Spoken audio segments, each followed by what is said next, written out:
पण प्रेमाला उपमा नाही असं तर मी लहानपणापासून ऐकत आलोय. एक जण समोर जणू कैवारी म्हणूनच उभ्या ठाकलेल्या आपल्या गुरुला हे विचारत होता. गुरुच्या चेहऱ्यावर हा काहीच्या काही सांगतोय असे भाव होते. पण प्रेमात पोहे आहेत ना, पोहे पोहे लग्नात प्रेमात कुठले आलेत पोहे? अशी घोडचूक करू नका. गुरु उसळले त्याच्यावर एकदम. फक्त त्यांनी घोडचूक कोणती हे स्पष्ट केलं नाही. म्हणजे पोहे कधी खातात हे माहिती नसणं ही की लग्न करणं ही ते. खरंच की माझी सरमिसळ झाली. त्या मुलांनी कबुली दिली. प्रेमात अशी मिसळ करू नका. प्रेम निर्भेळ असायला लागतं. म्हणजे मिसळ भेळ काहीच चालत नाही प्रेमात? तिसऱ्याच एका मुलाने विचारलं. प्रेम कशाशी खातात ह्या विषयावर नाथा कामत हे चर्चासत्र घेत होता. आणि प्रेमात आपली डाळ कशी शिजणार याची चिंता असलेले ते सगळे मुलामुलींचे चेहरे त्याच्याकडे आवासून बघत होते. प्रेम करणं म्हणजे नुसती पोळी भाजणं नव्हे. नाथा कामतांनी पुढचा मुद्दा मांडला. पण मग प्रेमात पडायचं कसं? एका मुलाने विचारलं. बाबा रे, प्रेमात पडू नका. प्रेमात शिरा. नजर भेटीतून डोळ्या वाटे हृदयात शिरा. लव गुरु नाथा कामत यांनी आपला मंत्र सांगितला. आपल्या आयुष्यातल्या न घडलेल्या परिकथा असल्या परिसंवादांच्या माध्यमातून आपल्या परीने नाथा कामत आजकाल जगाच्या गळी उतरवत असतो.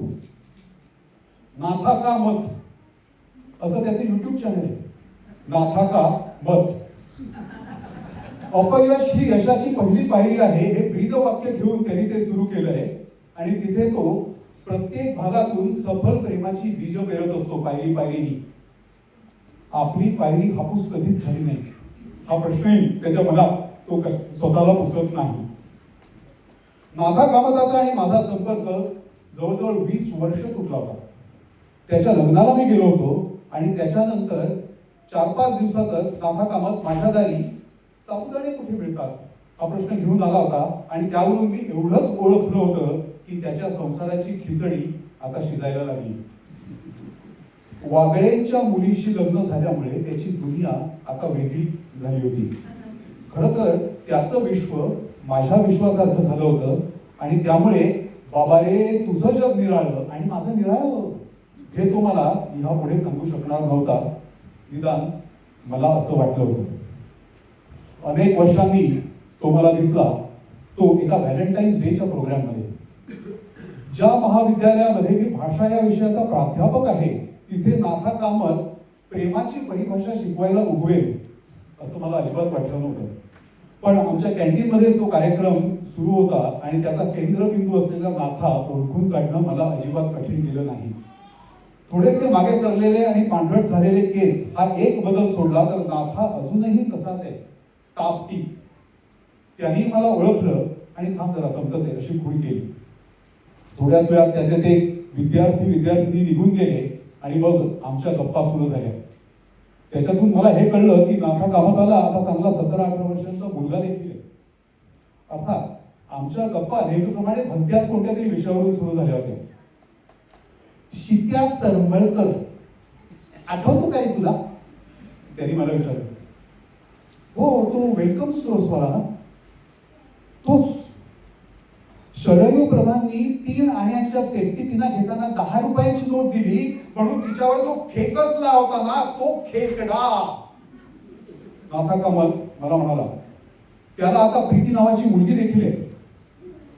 आता हंबरते ती हम्मा ह्या न्यायाने खेकसतो तो खेकडा असंही होत असेल असं काही मला वाटलं नव्हतं. पण मी तुम्हाला खरं सांगतो, प्रत्यक्ष वेलकम स्टोर्स मध्ये गेल्यावर शिक्यासमोर किंवा त्या खेकड्यासमोर आमचा नाथाच नांगी टाकेल.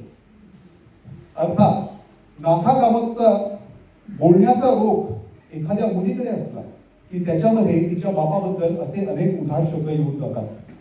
आज रोख आणि आजच उधार या तत्वाला अनुसरून ती प्रीतीही असते आजकाल दुकानात. कधी कधी माझा मुलगा जातो ना रेझर ब्लेड्स वगैरे आणायला, शिट्याही असतं अर्थातच अवती भोवती तिच्या लोंबकळत अकॉर्डियनच्या भात्यासारखा. नाथा शिक्यावरून फात्यावर गेला आणि मला आमचे जुने दिवस आठवले. तुझा मुलगा प्रेमात वगैरे पडलाय की काय तिच्या, मी नाथाला विचारले. नाही रे, उलट एकदा बापाचं लक्ष नाही असं बघून तिनेच माझ्या मुलाला विचारलं, तुमच्या वडिलांबद्दल ऐकलंय खूप, त्यांना एकदा आमच्या कॉलेजमध्ये पाठवा ना लेक्चर द्यायला प्रेम ह्या विषयावर. तेव्हापासून माझा हा उपक्रम सुरू झाला. आणि काय सांगू, जसजशी बातमी पसरली तसतशी प्रत्येक माझी जुनी मैत्रीण तिने मला संपर्क केला आणि माझ्या त्यांच्या व्हॉट्सअप ग्रुप्स मध्ये मला ऍड केलं. त्यांच्या मुला मुलींना माझं मार्गदर्शन मिळावं म्हणून. शरयू प्रधान, शांता गोळे, सुषमा नेने, रेखा गोडबोले, सरोज केरकर, केशव कोलगावकर, शारदा उमराडी, प्रियवदा कुपटे, किती नावं सांगू. इतक्या बायकांची नावं एकत्रितरित्या मी निर्माच्या जाहिरातीत सुद्धा कधी ऐकली नाही. तुझ्या बायकोला माहिती आहे, मी मला जो सुचू शकतो तोच प्रश्न विचारला. प्रश्नच नाही, अरे ती सुद्धा मला लीड्स देत असते. आणि तुझा मुलगा, ती प्रीती येते आमच्या घरी कधी कधी मला शंका विचारायला. तिच्या त्या शाळेतल्या ड्रिल मधल्या मळक्या ढोलाची सर नसलेल्या सर मळकर बापाचा डोळा चुकून प्रश्न मला विचारते, पण उत्तराची अपेक्षा आमच्या राजकडून करत असते. मला असं वाटतं की ती प्रीतीच आमच्या राजच्या प्रेमात पडली. नाथा कामत विलनच्या नावाला स्वरवाद्याचं, मगाचं अकॉर्डियन, आणि आडनावाला तालवाद्याचं ढोल अशी विशेषणं देऊ शकतो. याच्यात मला विशेष असं काहीच नव्हतं. विशेष नवीन माहिती एवढीच की त्याच्या मुलाचं नाव राज असं आहे. राज, तुझ्या मुलाला शोभेल असं नाव आहे ना नाथा, मी त्याला म्हटलं. नाथा कामत नेहमीप्रमाणे माझ्या बोलण्यातला सारखा जाऊन उपहास वगैरे ऐकण्याच्या पलीकडे जाऊन पोचलेला होता. बायको एका सिनेमाला घेऊन गेली होती मला. त्याच्यातला हिरो आवडला बघ, त्याला अरेंज मॅरेज करायचंय असं तू नेहमी म्हणत असतो. नाथा एका दमात म्हणाला. त्याचं बोलणं कळायला मला जरा वेळ लागला, कारण त्याचं पहिलं वाक्य तो आणि त्याची बायको DDLJ बघायला गेले होते असं होतं. दुसरं वाक्य नाथा कामताला DDLJचा हिरो राज आवडला हे होतं. तर तिसरं वाक्य नाथाचा मुलगा राज ह्याला अरेंज मॅरेज करायचंय असं होतं. अरे तुझ्या मुलाला जर अरेंज मॅरेज करायचंय तर तू कशाला हे असले लवगुरू व्हायचे उद्योग धंदे करत बसलायस, नको ते. जर त्या प्रीतीचं आणि त्याचं नाहीच जुळलं तर जेव्हा वयात येईल तेव्हा फळ शोषेल त्याच्यासाठी. मी नाथा कामताला म्हटलं, बाबा रे तुझं जग निराळं आणि माझं निराळं. नाथा कामत अनेक वर्षांनी पुन्हा एकदा मला हे वाक्य म्हणाला. मला सांग, तू या महाविद्यालयात भाषा हा विषय का शिकवतोस? म्हणजे काय? मी शिकलोय तो विषय. मला आवडतं मुला मुलींना भाषेतलं व्याकरण, आशय या गोष्टी समजावून सांगायला. तसाच मी प्रेम हा विषय शिकलोय. मला आवडतं मुला मुलींना प्रेमाचा आशय, प्रेमातलं व्याकरण वगैरे समजावून सांगायला. आणि त्यांनाही. माझ्या डोक्यात अचानक प्रकाश पडला. नाथाचे लग्नापूर्वीचे लोणकढी मिसळलेले खयाली पुलाव असो, किंवा लग्नानंतरच्या संसाराचं सार असो, किंवा आता तो चरित्र नायक होऊन लोकांना देत असलेले संदेश असो, या तिन्हीमध्ये मिठास आणणारा एकच घटक होता नाथाच्या बाबतीत, तो म्हणजे त्याची प्रेम ह्या विषयावरची अतोनात प्रीती. केवळ आपला चिरंजीव अनाथ राहू नये म्हणून तो हे करत नव्हता, किंवा आपल्या राजला प्रीती मिळावी म्हणून तो हे करत नव्हता. हे राज आता मी ओळखून चुकलो होतो. समोर बसलेला नाथा नेहमीप्रमाणे दिल बुल वगैरे शब्द असलेले शेर मला ऐकवण्यात मशगूल झालेला होता.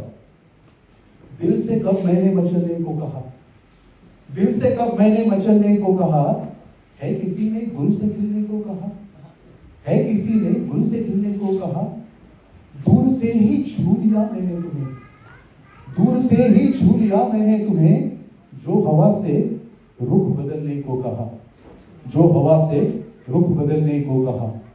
जब संभलना हो गया मुश्किल मुझे, जब संभलना हो गया मुश्किल मुझे, तब तुझे मैंने संभलने को कहा, तब तुझे मैंने संभलने को कहा.